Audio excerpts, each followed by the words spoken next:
ये कहानी time travel पर होने वाली है, इसलिए वीडियो को पूरा देखें। फिल्म की शुरुआत में हमें बहुत सारे नेवी ऑफिसर को दिखाया जाता है जो कहीं जा रहे थे। इस जहाज पर बच्चे से लेकर बूढ़े तक सभी तरह के लोग थे।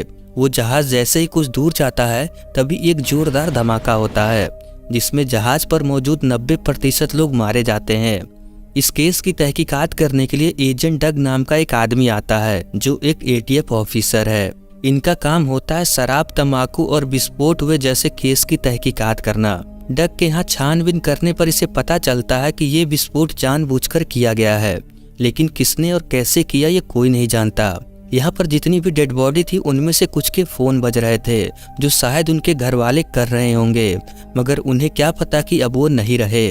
खैर, यहाँ पर जब डग अपना काम कर रहा था तभी इसके पास FBI एजेंट पॉल आता है जो इससे पूछता है कि तुम्हारा सीनियर लैरी कहाँ है। डग पॉल को बताता है कि वो वेकेशन पर गए हुए हैं, उनका फोन भी नहीं लग रहा। डग अपना काम करने के बाद इन FBI एजेंट को बताता है कि ये कोई एक्सीडेंट नहीं है बल्कि जानबूझकर किया गया है। डग का काम देखकर पॉल बहुत खुश था। ये डग को इनके साथ मिलकर इस केस पर काम करने के लिए कहता है। इसके बाद डग अपने ऑफिस आकर उस ब्रिज की CCTV फुटेज चेक करता है। इसका साथी इसे बताता है कि तुम्हारे लिए किसी लड़की का फोन आया था जो तुम्हारे बारे में पूछ रही थी कि तुम कैसे दिखते हो। डग उस नंबर पर फोन करके वॉइस मेल भेजता है जिसमें ये अपने बारे में बताकर उस लड़की से पूछता है कि वो कौन है। डग को CCTV फुटेज में एक आदमी दिखाई देता है जो उस ब्रिज पर खड़ा था, वो भी धमाका होने से कुछ मिनट पहले। डग को उस आदमी पर शक होता है लेकिन उसका चेहरा नजर नहीं आ रहा था। कुछ देर बाद डग अपने दूसरे साथी को फोन करता है जिसमें वो बताता है कि इन्हें एक लड़की की जली हुई डेड बॉडी मिली है। हैरानी की बात यह है कि वो लड़की ब्लास्ट होने से पहले ही जलकर मर गई थी, लेकिन ये कैसे हो सकता था। डग तुरंत उस लड़की के पास पहुंचता है। इस लड़की का नाम क्लेयर है। यहाँ पर डग को पता चलता है कि किसी ने जानबूझकर इस लड़की को जलाकर उस ब्लास्ट होने वाली जगह पर फेंक दिया, जैसे उसे पहले से ही पता हो कि यहाँ पर ब्लास्ट होने वाला है। इसके बाद ये क्लियर के डैड से मिलने पहुंचता है। पूछताछ पर वो बताते हैं कि क्लियर का एक बॉयफ्रेंड था लेकिन वो दोनों किसी कारण अलग हो गए। और एक बात, क्लियर अपनी गाड़ी बेचना चाहती थी और अभी उसकी गाड़ी घर पर नहीं है। डग के लिए इतनी जानकारी काफी थी। ये इनसे क्लियर की घर की चाबी लेकर उसके घर पहुंचता है। यहाँ पर डग देखता है कि घर में खून के निशान थे और ऐसा लगता है कि किसी को चोट भी लगी थी जिसका इलाज भी किया गया था। फ्रिज पर यू कैन सेव हर लिखा था जिसका मतलब होता है तुम उसे बचा सकते हो। फिर डग क्लियर के फोन का वॉइस मेल सुनने लगता है जिसमें क्लियर के डैड और उसकी सहेली का मैसेज था। डग आखिरी मैसेज सुनकर हैरान हो जाता है क्योंकि वो मैसेज इसी का था। इसका मतलब जिस लड़की ने इसको फोन करके इसके बारे में पूछा था वो यही लड़की थी। अब डग परेशान होने लगता है कि आखिर क्लियर ने मरने से पहले इसको क्यों फोन किया था। खैर, ये सब तो हमें आगे पता चलेगा। इसके बाद डग FBI के पास आकर जो भी इसने पता लगाया था सब कुछ उन्हें बता देता है। जब वो यहाँ से जा रहा था तभी ये अपने पार्टनर लैरी की गाड़ी देखता है। इसे लगता है कि लैरी यहीं पर है। पूछने पर वो इसे बताते हैं कि ये उन लोगों की गाड़ी है जो उस जहाज पर मौजूद थे, यानी कि इसका पार्टनर लैरी भी इस धमाके में मारा गया।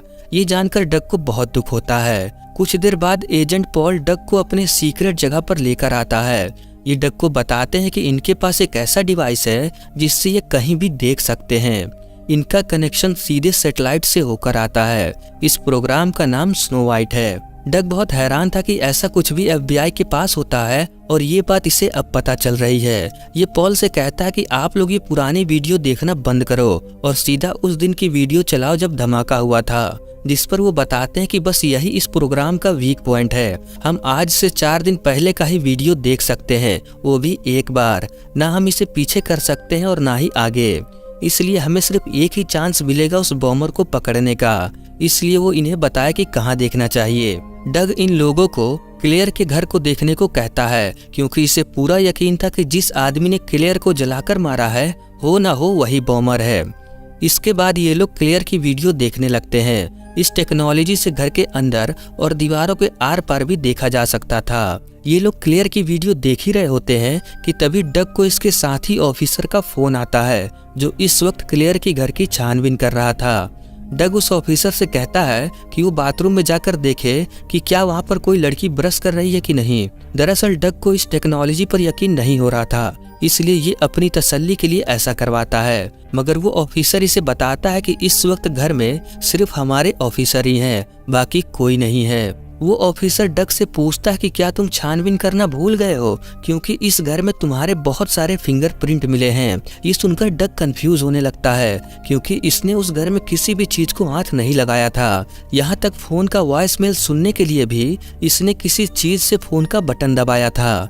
खैर कुछ देर बाद ये लोग देखते हैं कि क्लेयर किसी से गाड़ी बेचने के लिए बात कर रही है, और ये वही बॉम्बर है जो क्लेयर की गाड़ी चुराना चाहता है, ताकि ये उस गाड़ी में बॉम्ब रखकर उस शिप पर ले जाए, ताकि बाद में जब छानबीन हो तो वो बॉम्बर पकड़ा न जाए।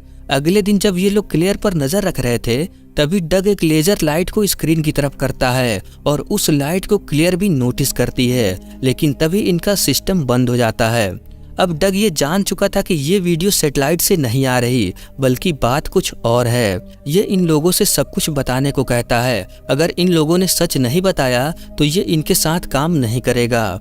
अब एजेंट पॉल के पास और कोई रास्ता नहीं था, इसलिए ये लोग इसे सब कुछ बताने लगते हैं। इनका कहना था कि ये कोई रिकॉर्डिंग वीडियो नहीं है, बल्कि हम लाइव देख रहे हैं। असल में इन लोगों ने एक टाइम विंडो बना लिया था, जिससे ये पास्ट में देख सकते हैं, जिस पर डग कहता है कि अगर ऐसा है तो ये पास्ट भी बदल सकते हैं। तब वो इसे बताते हैं कि ये नहीं हो सकता, जो एक बार हो चुका है उसे बदला नहीं जा सकता।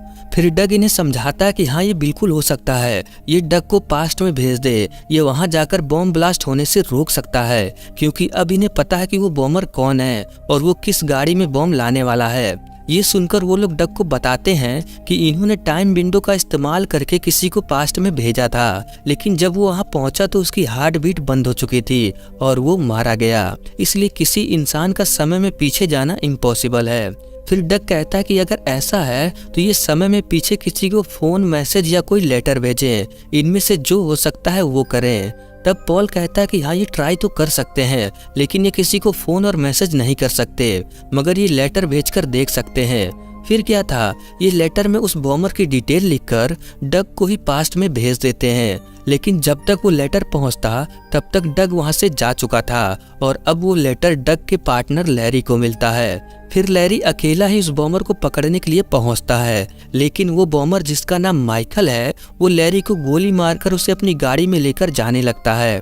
इस तरफ ये लोग उसे फॉलो कर रहे थे, लेकिन अब माइकल इनकी रेंज से दूर जा रहा था, इसलिए इनका सिग्नल भी वीक हो रहा था, मगर डग ऐसा होने नहीं देता। ये इनका स्पेशल डिवाइस पहनकर माइकल का पीछा करने लगता है, जिससे अब ये रेंज में थे। कुछ देर बाद डग माइकल का पीछा करते हुए उसके अड्डे पर पहुंचता है। फिर ये लोग देख पाते हैं कि किस तरह से माइकल ने एजेंट लैरी को जलाकर मार दिया। खैर अब जो होना था वो हो चुका, लेकिन अब इन्हें माइकल कहाँ रहता है वो पता है, इसलिए ये लोग किसी तरह माइकल को अरेस्ट कर लेते हैं। डग माइकल से पूछता है कि इसने ऐसा क्यों किया। तब माइकल इसे बताता है कि इसे बदला लेना था यूएस गवर्नमेंट से, क्योंकि उन्होंने इसे काम नहीं दिया। दरअसल माइकल ने यूएस के हर डिपार्टमेंट में काम करने की कोशिश किया, जैसे आर्मी, नेवी और भी कई जगह, लेकिन हर जगह से इसको निकाल दिया गया, क्योंकि उन लोगों का कहना था कि इसका दिमागी संतुलन ठीक नहीं है। इसलिए उसने इतने सारे ऑफिसर को मारा और ये आगे भी ऐसा ही करेगा। ये सब सुनकर डग समझ जाता है कि इसकी दिमागी हालत सच में खराब है, और अगर ये बाहर रहा तो सबके लिए खतरा बन सकता है। खैर एफबीआई एजेंट डग की तारीफ करते हुए कहते हैं कि अब इसका काम खत्म हुआ, मगर डग कहता है कि अभी काम खत्म नहीं हुआ, इसे एक मौका दें ताकि ये उस बॉम्ब धमाके को होने से रोक सके। मगर ये करना इम्पॉसिबल था, इसलिए वो लोग इसे मना कर देते हैं। लेकिन डग हार नहीं मानता और ये उस जगह के एक ऑफिसर को फोन करके उससे मदद मांगता है, जिसका नाम एलेक्स है। एलेक्स उसकी बात मानकर जब सभी लोग चले जाते हैं तब उसे बुलाता है। एलेक्स डग को टाइम मशीन के पास लाकर इसको वार्निंग देता है कि ये करने में इसकी जान जा सकती है। तब डग इसे बताता है कि ये इसको हॉस्पिटल में भेजे ताकि वो लोग इसे बचा सके। एलेक्स बिल्कुल वैसा ही करता है। इसके बाद डग टाइम मशीन में जाकर टाइम ट्रेवल करके समय में आज से 4 दिन पहले एक हॉस्पिटल में पहुंचता है, जहां हॉस्पिटल में डॉक्टर किसी तरह इसको बचा लेते हैं। डग होश में आने के बाद सबसे पहले माइकल के अड्डे पर पहुंचता है, और आज वही दिन है जब माइकल ब्लास्ट करने वाला है। यहाँ पर माइकल ने क्लेयर को बंदी बनाकर रखा था। डग यहाँ पहुंचकर माइकल पर हमला करके क्लेयर को बचा लेता है, लेकिन माइकल यहाँ से भागने में कामयाब हो जाता है। डग क्लेयर को समझाता है कि वो आदमी चला गया जिसने तुमको पकड़ा था, लेकिन क्लेयर को लग रहा था कि ये वही आदमी है जिसने इसका किडनैप किया, क्योंकि क्लेयर ने माइकल का चेहरा नहीं देखा था। यहाँ पर डग को गोली लगी थी और क्लेयर भी घायल थी, इसलिए डग क्लेयर को इसी के घर लेकर आता है और फ्रिज पर लिखता है कि यू कैन सेव हर, फिर अपने जख्मों की पट्टी करने लगता है। तभी क्लेयर इसको गन पॉइंट पर लेकर कहती है कि ये पुलिस बुला रही है, क्योंकि इसे लगता है कि इसी ने इसका किडनैप किया था। डग क्लेयर को बताता है कि इसकी जरूरत नहीं, मैं भी एक पुलिस ऑफिसर हूँ, मेरा नाम एजेंट डग है, और अगर तुम्हें यकीन ना हो तो तुम मेरे ऑफिस फोन करके पूछ सकती हो। क्लेयर तुरंत डग के ऑफिस में फोन करके इसके हुलिये के बारे में पूछती है। उसके बाद क्लेयर इससे पूछती है कि तुम्हें मेरे बारे में कैसे पता। डग इसको बोलता है कि अगर मैं तुम्हें सच बताऊंगा तो तुम्हें मुझ पर यकीन नहीं होगा, इसलिए ये ना जानना ही तुम्हारे लिए बेहतर होगा। लेकिन क्लेयर सच जानना चाहती थी, इसलिए डग इसे सब कुछ बता देता है, जिसे सुनकर क्लेयर को यकीन नहीं होता कि ऐसा कुछ भी हो सकता है। तभी क्लेयर की सहेली का फोन आता है, जिस पर डग उसे पहले ही बता देता है कि वो क्या कहने वाली है। तब जाके क्लेयर को थोड़ा बहुत यकीन होता है।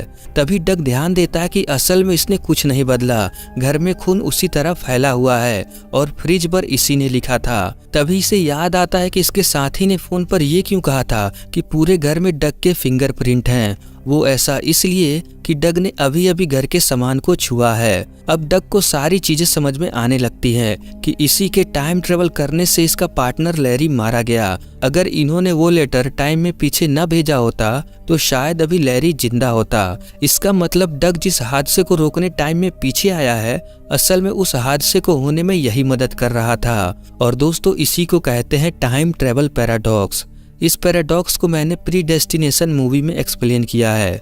इस वीडियो को देखने के बाद आप वो वीडियो भी देख सकते हैं, लिंक डिस्क्रिप्शन में है। खैर, अब डग को सब कुछ समझ में आ चुका था, इसलिए अब ये पास्ट बदल कर रहेगा। ये क्लेयर को लेकर उस जहाज पर पहुंचता है जहां ब्लास्ट होने वाला था, ताकि ये ब्लास्ट होने से पहले माइकल को पकड़ के उस बॉम्ब को डिफ्यूज कर दे। ये दोनों उस गाड़ी को लेकर यहाँ से जाने वाले थे जिसमें बॉम्ब था, लेकिन तभी यहाँ माइकल आकर इन पर हमला कर देता है, जिसके बाद यहाँ पर काफी देर तक लड़ाई होती है और लास्ट में डग माइकल को मार देता है। लेकिन अब बॉम्ब ब्लास्ट होने में कुछ ही सेकंड बचे थे, इसलिए ये दोनों गाड़ी लेकर पानी में कूद जाते हैं। गाड़ी के अंदर से क्लेयर तो किसी तरह निकल जाती है, लेकिन डग गाड़ी में फंस जाता है और तभी वो बॉम्ब भी ब्लास्ट हो जाता है, जिसमें डग मारा जाता है। लेकिन उसने मरने से पहले बहुत लोगों की जान बचा ली। क्लेयर को डग की मौत का बहुत दुख होता है, लेकिन तभी यहाँ एजेंट डग क्लेयर से पूछताछ करने के लिए आता है और ये डग प्रेजेंट टाइम का है, यानी कि जो डग टाइम ट्रेवल करके यहाँ आया वो मारा गया, लेकिन ये डग जिंदा है जिसे टाइम ट्रेवल के बारे में कुछ भी नहीं पता। क्लेयर डग को जिंदा देखकर काफी खुश थी, लेकिन ये डग क्लेयर को नहीं जानता। डग इससे पूछता है कि यहाँ पर क्या हुआ। तब वो इसे बताती है कि अगर मैं तुम्हें सच बताऊं तो तुम मेरा यकीन नहीं करोगे। डग कहता है तुम बता कर तो देखो, मैं उसे समझने की पूरी कोशिश करूंगा। और दोस्तों, इसी के साथ ये मूवी यहीं पर खत्म हो जाती है। ये थी डेजा वू मूवी की कहानी। इसी तरह की और टाइम ट्रेवल वीडियो देखने के लिए प्लेलिस्ट चेक करें। आप इस मूवी को हिंदी में भी देख सकते हैं। तो चलिए मिलते हैं किसी और वीडियो के साथ।